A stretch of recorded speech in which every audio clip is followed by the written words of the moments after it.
So now that we have a basic idea about what Flutter is and how it roughly works, it's important to understand how Flutter is versioned.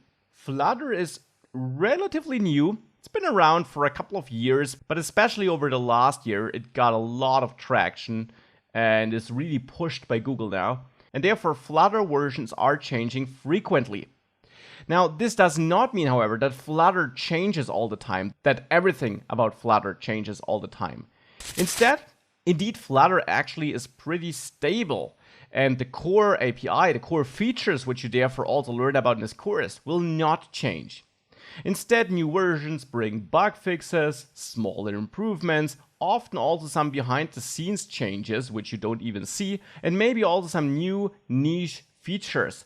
So maybe some new features which you don't directly need in your app, or which now allow you to implement something in a different way than you did it before, but your old way also still works, but you could now also use a different way. These are typically the things that change.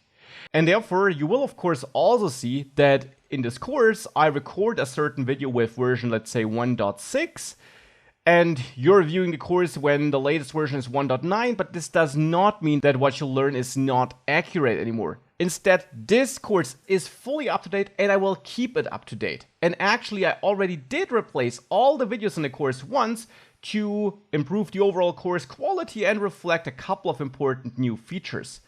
I wouldn't have needed to do so because what I taught still was right. As I mentioned, it's not like everything changing all the time, but there were some things that could now be done in an easier way since I recorded my first version of this course when Flutter was still in beta.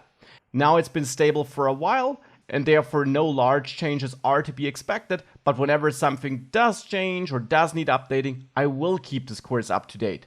And now that we have that out of the way, it's time to set up Flutter, set up the development environment for Flutter, and build our first little Flutter application. And as a side note, the next videos actually are from my first version of this course. Therefore, there you still see the beta version of Flutter. The setup hasn't changed a bit. The look of the website has changed a tiny bit, but the steps are the same, the result is the same. That's why I kept these videos around. They're 100% accurate. Nonetheless, but really keep this version thing in mind. And whenever something changes and doesn't work anymore, I will fix it and update it. No worries. So with that, let's build our first Flutter app and see how Flutter actually works and how we can build Flutter applications together.